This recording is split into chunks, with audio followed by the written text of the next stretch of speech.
All right, I think we can get started. So hello, everybody. Welcome to our first Diversity and Inclusion webinar with Dr. Dane Whitaker. My name is Jessie Coriel.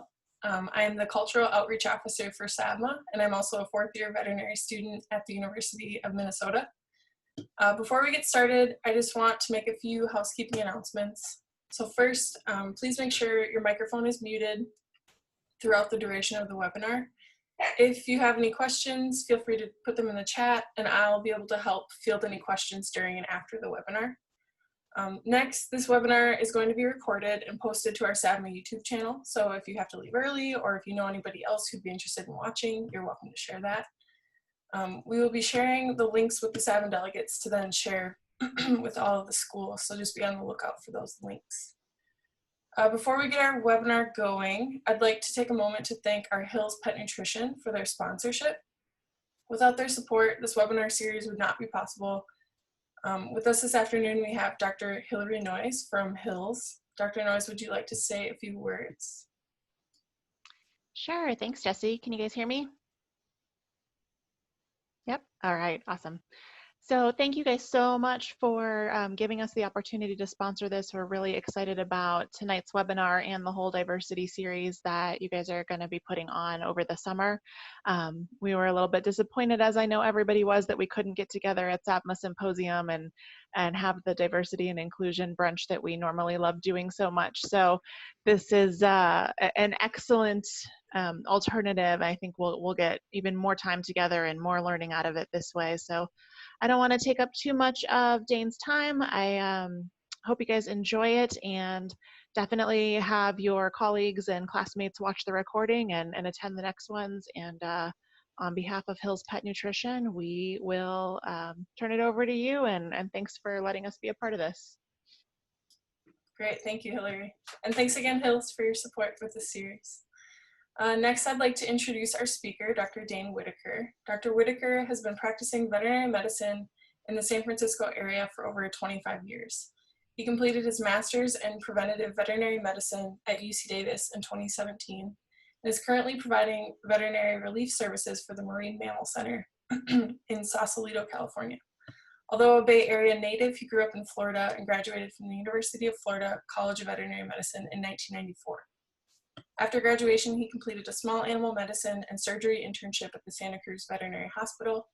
His veterinary interests include small animal medicine, clinical pathology, marine mammal medicine, and One Health. Dr. Whitaker is the president of the Pride Veterinary Medical Community and takes an active role in promoting the ideas of inclusion and acceptance for all members of the community in the veterinary profession. So without further ado, please join me in welcoming Dr. Dane Whitaker. Hey, everyone.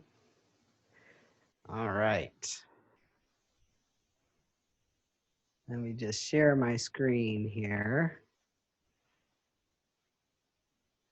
All right, can everybody hear me okay? Hopefully Yes. That's good, good. Glad to hear it. All right. So, as Jessie said, my name is Dr. Dane Whitaker, and I use the pronouns he, him, and his. And I'm really excited to be here talking to you all this evening. I identify first as a transgender man, and secondly, as a transgender veterinarian. So to have the opportunity to have these discussions with you all is something that is very near and dear to my heart, and it's a lifelong passion. So thank you for joining and participating. So basically what I'm gonna do for the next hour or so, hopefully I can do it all in an hour, is I'm going to use storytelling to address issues of diversity in vet medicine. And basically what I'm going to do is tell you my story to give you some context for what it was like for somebody like me as a trans person to go through vet school, right? It's a common shared experience that we all have. And what it was like for a trans person to kind of encounter all these things and go through vet school and sort of come out on the other side. And by telling those stories, hopefully I can give you some context for how to be a good ally, or how to do it, or how to deal with microaggressions. So just taking some of these stories to help kind of formulate how you might move through this same path. So sit back, relax, and enjoy the story because I think it's a pretty good one. So before we jump into everything, I do want to take a few minutes to talk about Pride and what Pride means to me, why we're celebrating Pride, but also why we're protesting, right? So 50 years ago, our ancestors, if you will, stood up and fought for queer rights. And let me just preface this by saying, if I interchange LGBTQ plus and queer, it's because I get tired of saying all the letters. So if you hear queer, it just means LGBTQ plus for me, they're synonymous. But 50 years ago, our ancestors stood up and fought for rights that they felt were rightfully ours to begin with. And these folks were Black trans women, there were gay men, lesbians, queers of all stripes that really sacrificed their well-being and their safety to fight for rights that they really believed in. And I got to tell you, I'm pretty fired up right now because there's a lot going on in the world, right? From all the upwelling and boiling point that was reached over the murder of George Floyd, to the calling for support for Black Lives Matter, to the Trump administration reversing rights for transgendered individuals in healthcare. These were rights that the Obama administration had put in place for us. And then 2 days later to the Supreme Court upholding the anti-discrimination for LGBTQ plus folks. So there's a lot going on. And if there's ever a time, in my opinion, for us to remember that Pride started as a protest, it's now, because this is a fight that we are still fighting. And we want to celebrate Pride, and we're happy about Pride, but we're also protesting. So what I'd like to do is just take a few minutes to read the statement that PrideVMC put out to our membership and to the general public about the Supreme Court decision. And I think this is a really good way to just kind of capture how I'm feeling about all this and what Pride means to me. So if you guys have heard this already or you saw it already, I apologize, but just take a minute to let these words sink in. Today, PrideVMC celebrates the momentous U.S. Supreme Court decision protecting LGBTQ plus individuals from employment discrimination based on sexual orientation or gender identity under Title VII of the Civil Rights Act. Today is a great victory for our community. We owe a great debt of gratitude to Amy Stevens, Gerald Bostock, and Donald Zarda, the brave LGBTQ plus individuals responsible for bringing these cases to the Supreme Court. While today's decision was a great victory for our community, last Friday's decision by the Trump administration to reverse healthcare and health insurance protections for the transgender community was a devastating blow and demonstrates that we must continue to fight for equality in all sectors. We recognize the struggles that our trans sisters and brothers of color have gone through to ensure that our rights as LGBTQ plus people are protected and upheld. Many of us have lost our families, our friends, and even our lives to fight for these rights. So while we celebrate the Supreme Court decision, we recognize the sacrifices that have been made to ensure these freedoms. Now more than ever, we stand up to fight for our rights as trans, as BIPOC, as LGBTQ+. We unite to continue to push back against oppression, to ensure that all of us are seen, protected, and held. In solidarity, celebration, and determination, the PrideVMC Board of Directors. So thank you for listening to those words. I think that really it's important to hear that and to remember it, because we're celebrating, but we're also protesting. So thank you guys for letting me get on my soapbox. Let's jump into the presentation. So what are we going to cover today? First thing I'm going to do is, like I said, I'm going to take about 20 minutes to just tell you my personal experience so that you can have a context for what it was like for a trans person to go through vet school. Then we'll talk about how to be an ally, review some terminology and pronouns, talk about different types of identities, talk about how to handle microaggressions, and then finally, at the end, I'll go over some objectives for building and sustaining a culture of inclusion at your school, maybe your practice that you're getting ready to go out and get a job at, or in your community in general. All right, so without further ado, let's start with my story. This is me. That is my vet school senior photograph. And if any of you out there watching are UF students, you can go in the vet school and find this photograph hanging on the wall with all my other classmates. I applied to vet school in 1989, and in those days, I was just kind of discovering who I was, really. I was not really either in or out of the closet. I was raised by very liberal hippie parents, for which I am eternally grateful. And, you know, they just kind of let me be me. I was 24 years old, and I really didn't quite know how I identified at that point. It was a time when the AIDS crisis was in full swing, so there was a lot of homophobia circulating in the world, so it didn't really feel safe to me to be out in vet school. I felt like I needed to keep my personal life and my professional life very separate, and that's kind of the way we did things back then, because that was the way to be safe. And this was rural, closeted Florida, right? So I was met with comments like, "Your hair's too short. You're never going to get anywhere with that ring in your nose," right? So there were a lot of microaggressions circulating in those days.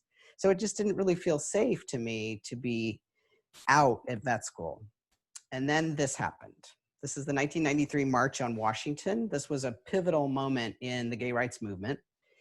It was a time when, you know, I was just starting to identify as an out lesbian, right? I had started to feel like, okay, I've got a community here that is full of empowerment. There's a lot of support from allies. And the thing that really made an impression on me when I went to this march is that I went with some friends from vet school, right? I had straight friends from vet school that went with me. And it was amazing to be out there marching for our rights and seeing these folks with me, and knowing that when I went back to class next week, they were going to be there in class, and that they were there, they had my back. So really spoke to the power of the support of allies. And this was a time of groups like Queer Nation and ACT UP, which were very empowered groups within the queer community. You know, we were really kind of rallying around each other during the AIDS crisis to really get support and be there for one another. So it really gave me a sense of empowerment within my own community. So I felt very supported. And this was the first time in my life that maybe my professional life and my personal life had started to blend a little bit. So it was a very empowering time for me to have those allies, both the allies that I had in vet school and the support of my community. So I went on to graduate in 1994. And originally I wanted to do aquatics. I thought I was going to be an aquatic vet. So I went and did a bunch of externships and decided that I didn't want to work with captive animals. And so I instead decided to pursue a rotating internship in small animal medicine and surgery. Now, it's kind of funny. I think probably a bunch of you guys are, if you haven't already, you're getting ready to go through the match. And the criteria that I selected for where to decide to go to vet school or to go to an internship are probably very different from the criteria that a lot of folks use. I really picked places in the match that I knew I would have support, right? I didn't pick places that necessarily were the best internship, but I picked places that if I figured I needed to go somewhere sight unseen and I'd be obligated to go there, I wanted to make sure I had a support system. So I chose places where I knew people and places that were in big cities. thankfully, I matched for the internship in Santa Cruz. And because, you know, I had a huge support network of folks in San Francisco. And I ended up moving to Santa Cruz and finding out that one of my intern mates was also a lesbian, and she was there with her, she had moved there with her partner. So that was a godsend to have that support as well. After finishing, I then moved to San Francisco, and I've been practicing small animal medicine in one form or another in the Bay Area for, I guess I should probably change that. I guess it's been more than 23 years now. So now I'm going to move on to, and if you guys have questions about this, feel free to put them in the chat and I'll be happy to answer them at some point. But I'm going to move on now to the part of my journey that's a little bit different, the trans part of my journey, right? So at one point I decided to transition from female to male. And I got to tell you, this was not an easy decision. This was something that I thought about for a long time. You know, as I said, I was raised by an unapologetic feminist mother who, you know, misogyny was a dirty word. And for me, thinking about transitioning, in my mind, there was nothing more misogynistic than hating women so much that I didn't want to be one. I mean, obviously that's a little bit dramatic, but that's kind of what it felt like. So it was a really difficult decision. And I really had to spend a lot of time angsting over it and thinking about it. And finally, I realized that it was just a personal journey and that I had to step into mine. So when I finally decided to transition, there were 3 things that I needed to fall into place in order for me to feel okay about transitioning. And the first one was I needed to come out to my family as transgender. And I've got a story about this. When I was first deciding to transition and I knew that I was going to be doing this, I needed to go visit my parents. I went to visit them regularly, and they were living at the time in North Carolina. And at that time, I was participating in a fellowship at UC Davis. It was a fellowship designed for veterinarians to go back to school and spend a few months, you know, studying something that they felt strongly about. So during this fellowship, I was writing a blog, and in the blog, I identified as male. I was trying it on. And I was so anxious about going to visit my folks because I knew on this trip I was going to have to talk to them about my decision to transition. I thought, man, you know, I've already come out once as a lesbian. Now I have to do this all over again. This isn't fair. And in some ways, maybe it was a little bit easier the second time around. But in any event, this story, I think, really illustrates how important it is to really see someone for who they are and to accept them, and how empowering that can be. I got off the plane and I climbed into my dad's car. He came to the airport to pick me up, and he said, "Oh, by the way, we read your blog, and do you want us to call you our son?" So just in that one moment, my 80-year-old parents got it, right? They figured it out, and they were so eloquent and supportive. It was really an amazing moment of all that angst and all that indecision just lifted from my shoulders. So that was the first box that had to be checked. I had come out to my family as trans. Well, the second thing I had to do was come out to my clients and my coworkers, right? This is a huge rite of passage, if you will, for trans folks who come out and transition in the midst of their career. Well, I had been at this practice in San Francisco for about 10 years. So I had very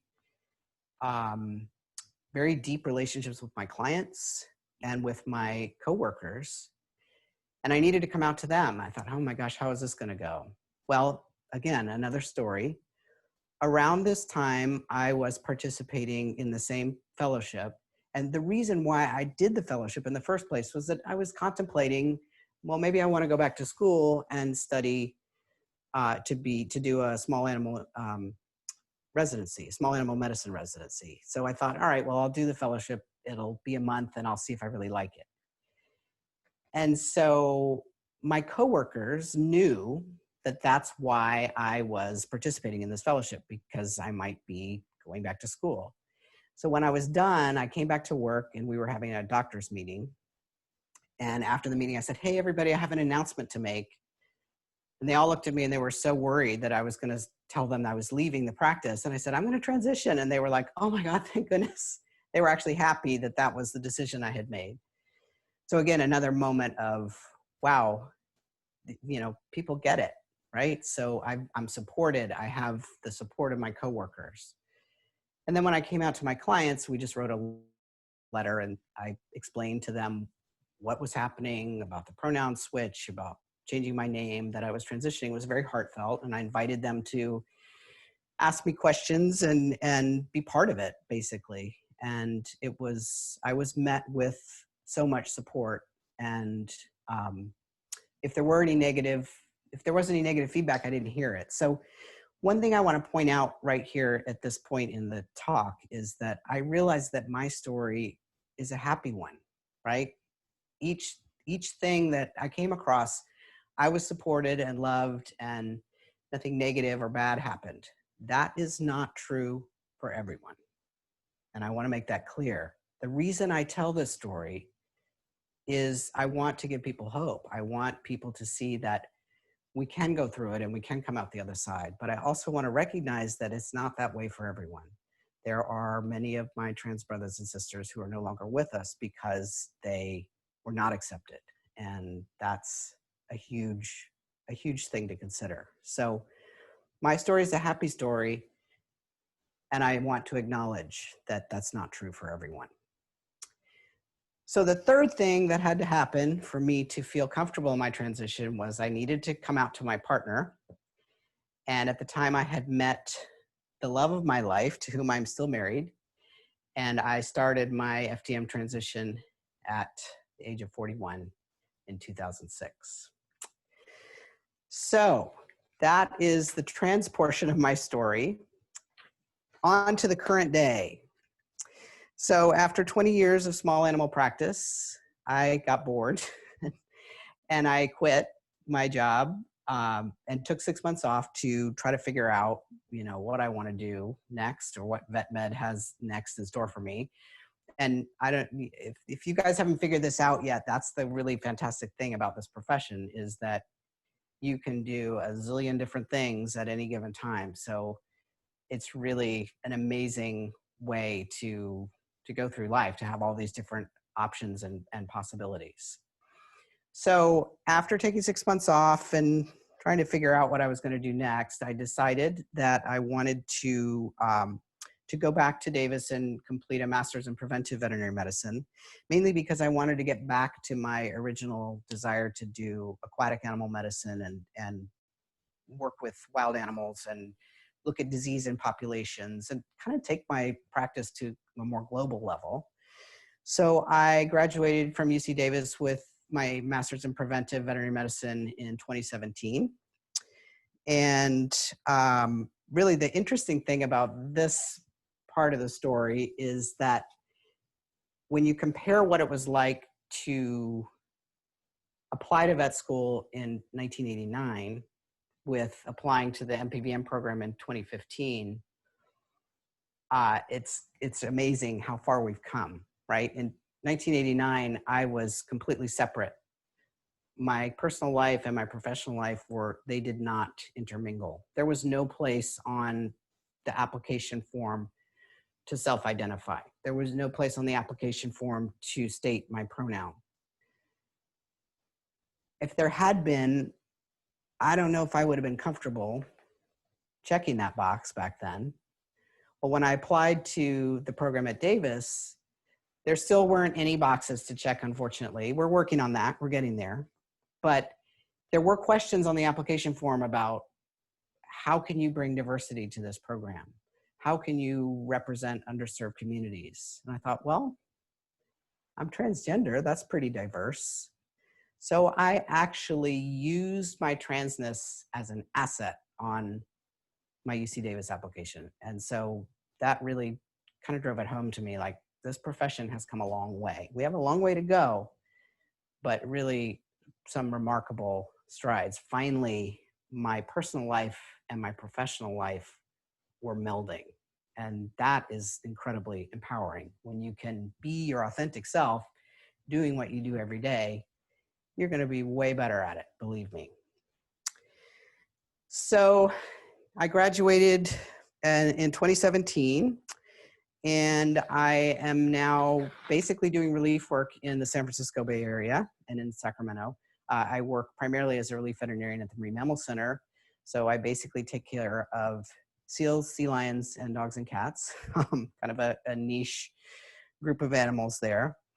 And I am actively involved in promoting equality and inclusion for all members of the veterinary profession through my work as the president of PrideVMC. So that is my story in a nutshell. I got a lot of other good ones in there, but in the interest of time, we'll cut it short.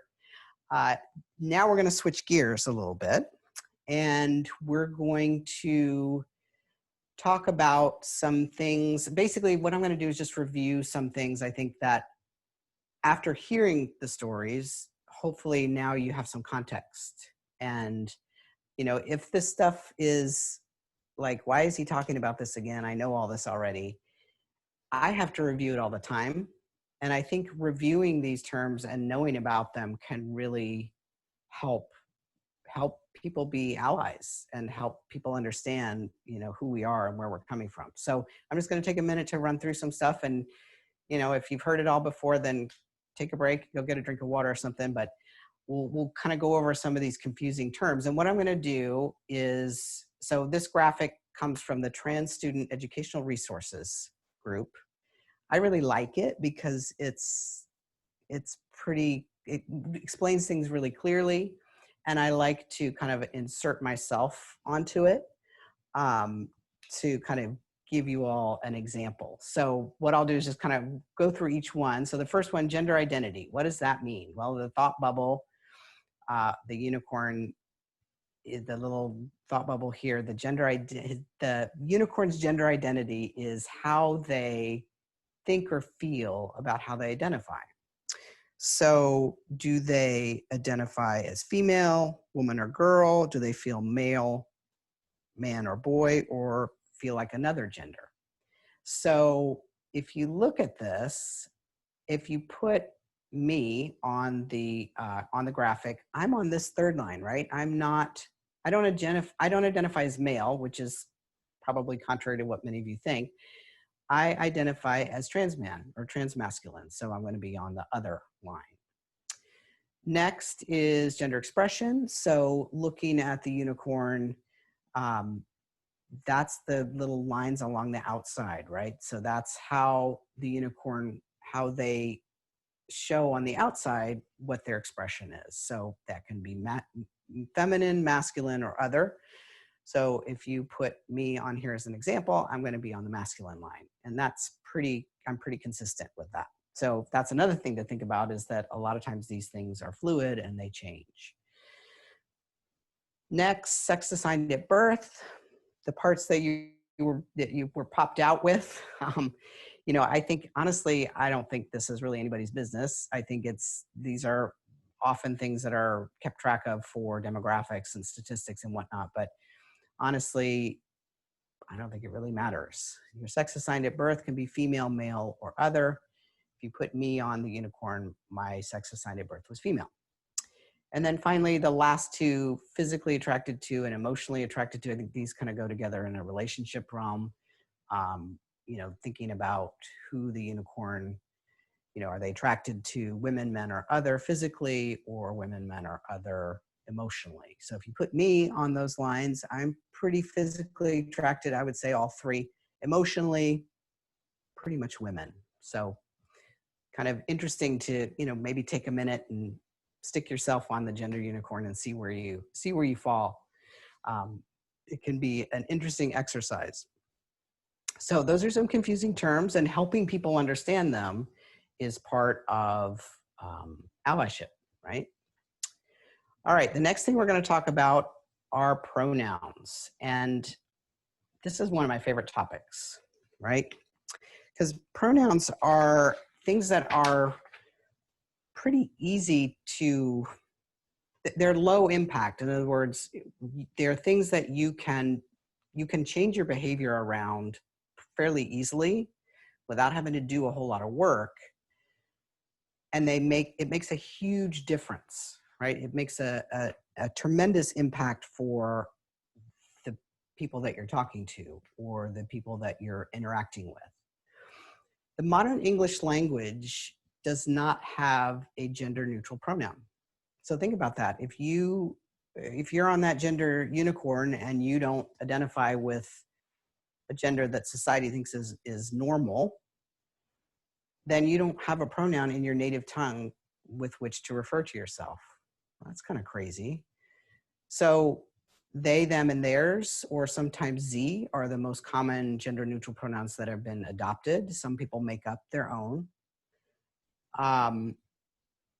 This third point here, state your pronouns when you introduce yourself. When I first wrote this talk, that bullet point used to say, be sure to ask someone their preferred pronouns. Well, there's two things wrong with that statement. One is, I think it's a much better method to just state your pronouns, kind of like a lot of us do already, or have your pronouns on a name tag. Because if you're asking and you're only asking people that you're not sure about, that is a way of othering them. So just stating your pronouns from the get-go can illustrate to folks that you see them. And the second thing that's wrong with that statement is I like to get away from the idea of preferred pronouns, because saying that the pronouns are preferred seems like it gives the person you're talking to an option whether or not to use them. And that's not, these are just your pronouns. There's no choice. I have made the choice. It's my choice. It's not yours. So that, I think, just staying away from, these are my preferred pronouns. No, these are my pronouns, period. End of sentence. So stating your pronouns when you introduce someone can be a really powerful and impactful thing to do. And I'm just going to tell a really quick story. Oh, we've got plenty of time. This is something that happened to me kind of around this. And it happened around that same time that I was doing that fellowship. Obviously, that was a very impactful time in my life. But when I went to meet my faculty liaison for the fellowship, Dr. Linnell Johnson, I will never forget her. She's a respiratory therapist at respiratory DVM at Davis. She straight up asked me, she introduced herself and said, by the way, which pronoun would you like me to use? Now, no one, and this was 2006, no one ever in any professional context had ever asked me that question before. And believe me, when I started that program, I had tons of anxiety about, well, which locker room am I going to use? How am I going to, what if I have to go to the bathroom? All these crazy things that people don't have to think about. And with that one simple act, probably would have been better if she just stated her pronouns in the beginning, but, we're learning.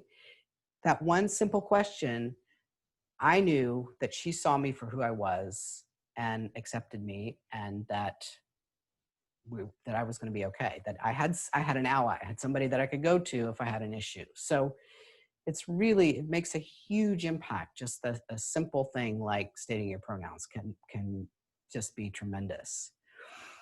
If you mess up, which we will all do, apologize and move on, right?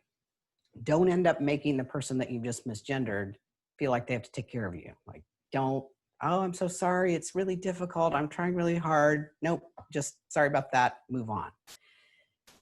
It's, if you see somebody being misgendered, I think that it's a good idea to take them aside and say, hey, I heard, this is tricky, right?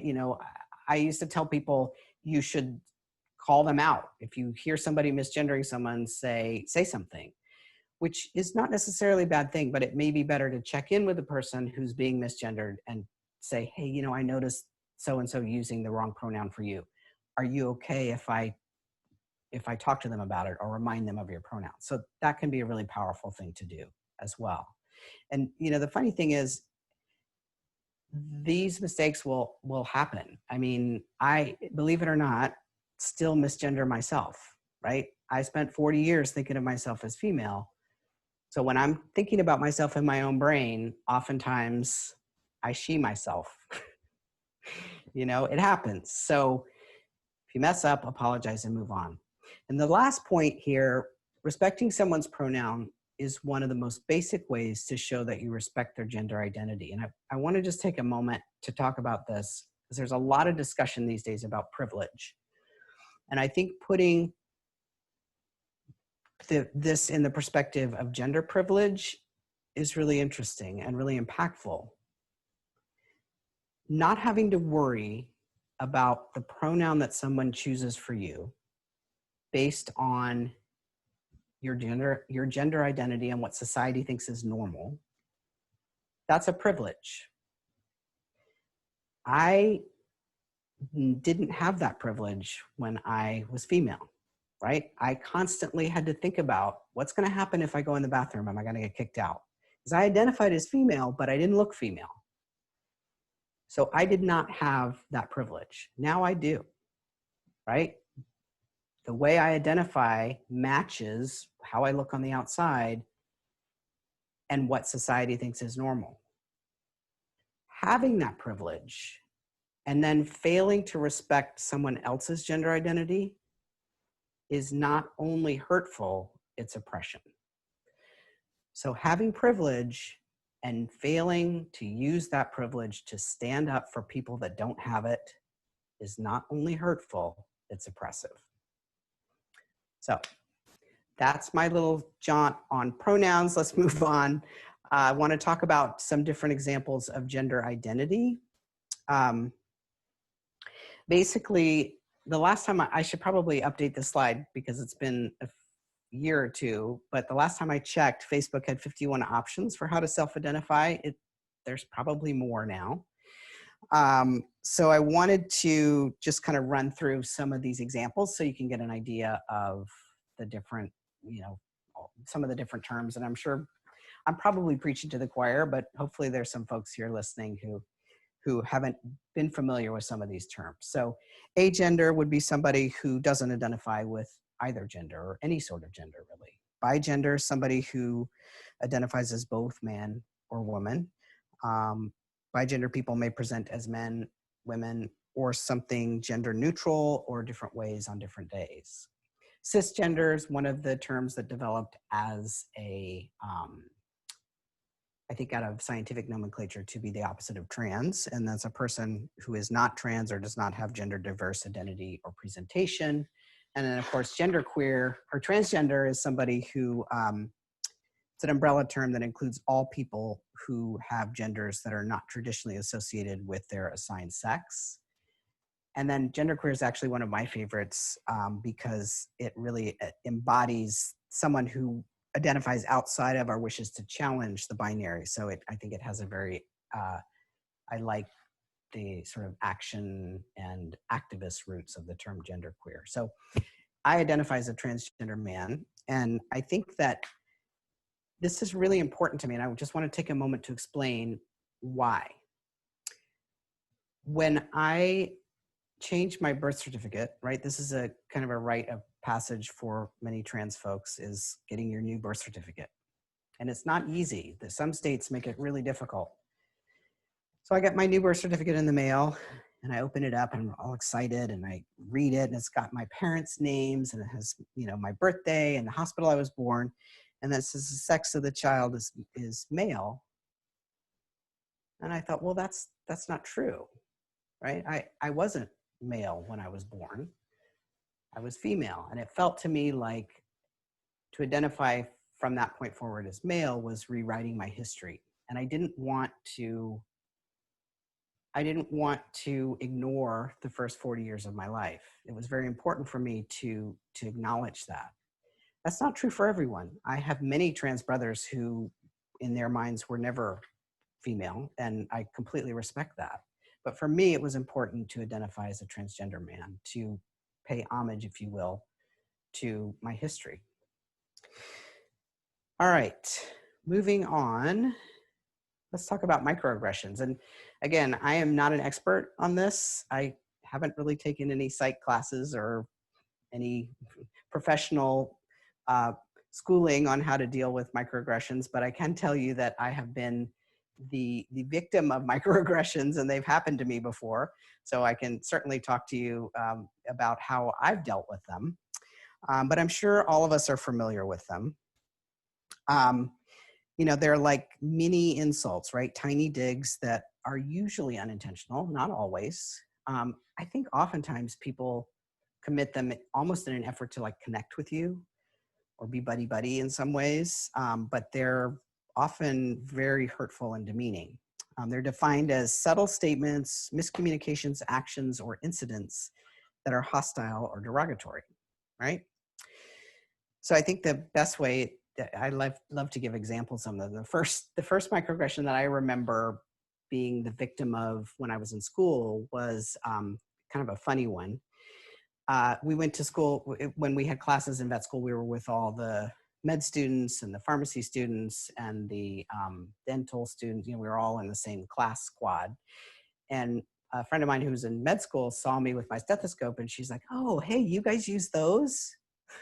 I'm like, yeah, you know, with the implication that we're not real doctors, right? And I know she didn't mean anything by it, but it was insulting. Yeah, we use stethoscopes. Or how about, you know, somebody that says, "Oh, I have this friend, he's gay, but he's the nicest person," right? Or let's say you go to interview at a hospital, and the HR person says, you know, they're touting how great they are on diversity and inclusion, and they say something like, "Well, we're here at our hospital, we're very clued into diversity and inclusion. We make sure that we interview at least one Tuskegee graduate every year." Like, you know, they're touting their work, but they're tokenizing their interviewees. So microaggressions, right? I'll just give you one more. This one is my favorite one, and it happens to me all the time. So somebody will say to me, "Oh my God, you look so good. You're so convincing. I never would have guessed you were female." Yeah, I'm not trying to convince you, right? So what do you do about these? I kind of like to think about this in three ways. The first is to check in about it, right? Did that really happen? So to check in about, did I hear that right? You know, just say to yourself, "Wow, that sounded kind of crazy." Or if nobody else heard it, to say to somebody else, "Hey, so-and-so said this to me. Do you think that sounds kind of weird?" Chances are, if you need to check in about it, it was a microaggression, right? So step one, check in on it, make sure that you heard it correctly. Step two is to decide, if I respond to this, if I confront, is it safe, right? Because I think that these things are best, just like with the pronoun stuff, it's best to call it out, right? Don't let it fester. But you need to make sure that you are not going to be in a position where you're going to put somebody in danger or be in danger yourself, right? You don't want it to escalate. So that's step two, is to, you know, make sure that it's safe to confront. And then step three is the confrontation. Either confront that person directly or get some support. Go to the, you know, somebody in like in HR, or get an ally to help you. So if you witness a microaggression, just like with the pronouns, you check in with that person and call it out. And if you commit a microaggression, which we will all do, just like with the pronouns, own it, apologize, and move on. All right, next, I'm going to skip this slide because we're running out of time. I want to just go over some objectives for creating a culture of inclusion, right? So basically what I did to come up with these objectives, I did some research and looked at some different websites and came up with 6 things I think are relatively easy to do to, you know, hopefully if you guys are listening to this and you want to take it back to your campus or to your practice and say, hey, these are things that we can do to help create a culture of inclusion. Also, for those of you that are going to be looking for jobs and you want to make sure you're going to a place that's inclusive or a place that is supportive, these are little tips that you can look for, right? To see, hey, does this practice or does this internship or does this residency provide these things? So just real quick, I'll run through them.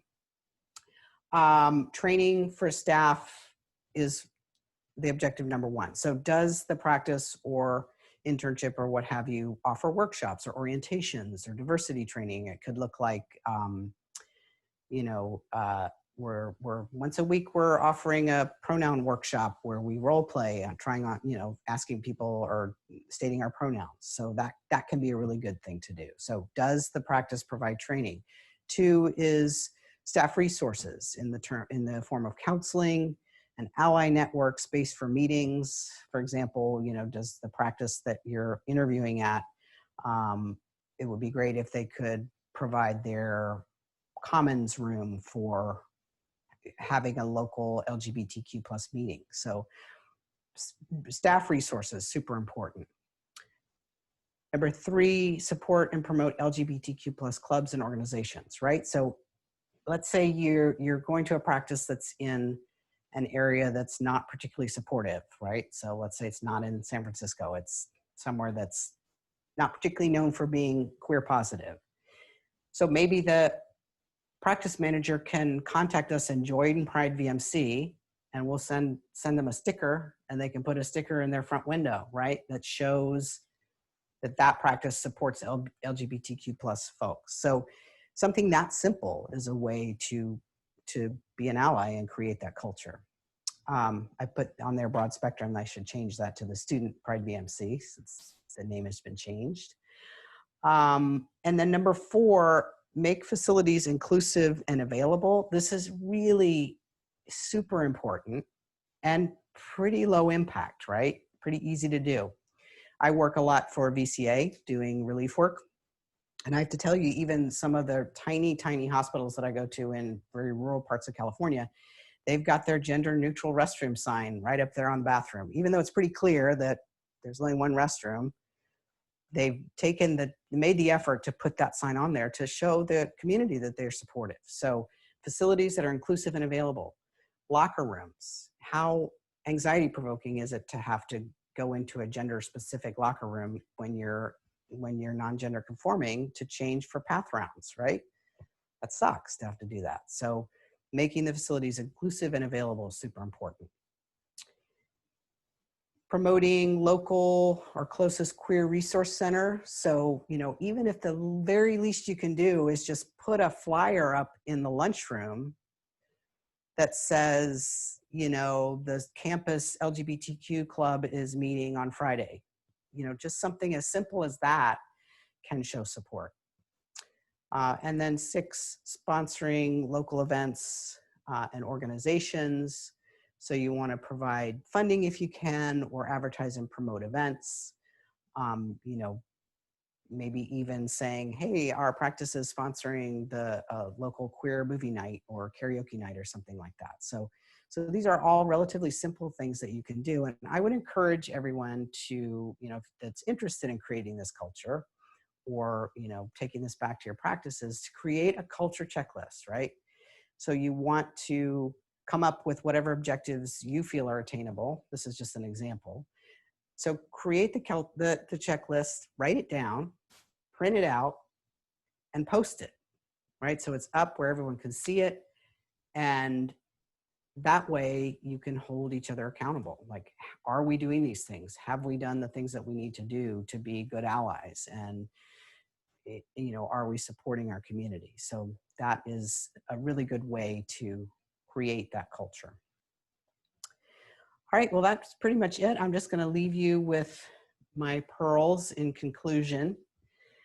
Basically, listen to the stories, tap into the experiences of queer members of our profession, because we are here. We are ready to serve as mentors, and you'll be hearing more from PrideVMC on that soon. We're in the process of creating a official mentorship program. but really, you know, use our experiences and listen to the things that we've gone through, because we did it, and our profession is better for it. Always be respectful, and when in doubt, ask rather than assume. Ask respectfully for sure. Create an action plan that feels right for your practice or your school. So when you're looking at how to be inclusive and how to be an ally, pick things that are doable, right? And then finally, remember the little things, because they can make a huge impact. It can make a huge difference for somebody, just to be seen and to be allowed to be their authentic self. So here are some resources. I'll just leave that up there. That's pretty much it.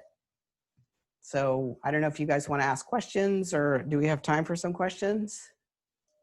Yeah, we do have some time. I just want to highlight a little conversation that took place in the chat. Okay. It was really brief, but we had Stella ask, our school has been pretty resistant to putting pronouns on everyone's fourth year clinic rotation name tags, as they argue that those who want them can have them, but they need to ask for it to happen. Stella just wanted to know if you had any suggestions on how to convince the school of putting pronouns on their name tags, and just kind of emphasizing that that's a necessity. And then we had Hillary step in and suggest that if they haven't done so already, that they could gather a student and staff petition or survey showing that there's support from the school from the idea. I just wanted to know if you had any other thoughts or comments to add to that. Yeah, I think that one of our soon-to-be PrideVMC board members, Morgan Miller, was instrumental in spearheading a letter writing campaign to get pronouns included on, on things like intake forms and name tags. And so I think doing a petition, writing letters, getting PrideVMC involved, contacting us for help. Those are all things that are, I think, good ideas to do. I think, the profession as a whole is really moving in a supportive direction. And I have found, just in my experience with, working with PrideVMC and the AVMA, for example, just that having a number of us coming together and saying, talking about it, discussing it, bringing it to the attention of people in positions of power is the first step. And I think that, having that support and having that group of people come together and approach your individual school is the place I would start. And certainly, contacting PrideVMC and seeing what resources we can offer and what help we can provide. Awesome. Are there any other questions anybody has?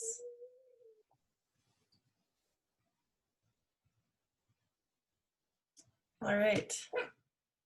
Doesn't look like it. So if there are no further questions, I'd just like to thank you all again so much for joining us this afternoon. And thank you again, Dr. Whitaker and Hill's Pet Nutrition, for making this webinar happen. I think now more than ever, we really need to start opening our ears and our minds to other perspectives and experiences to create a more inclusive and diverse community and environment. If you enjoyed tonight's webinar, stay tuned for the rest of our diversity and inclusion series. Our next session will be focused on racial diversity, and then followed by a disability diversity session, and then last, a cultural and religious diversity session. So stay tuned for those dates and Zoom information. And these sessions, again, will all be recorded and posted to our SAVMA YouTube page. So we will also send those links out. If there are no more questions, thank you all for coming so much. Thank you, guys. Have a good night. Thank you. Thank you, Dr. Whitaker. You're welcome. Good night. Thanks, everybody.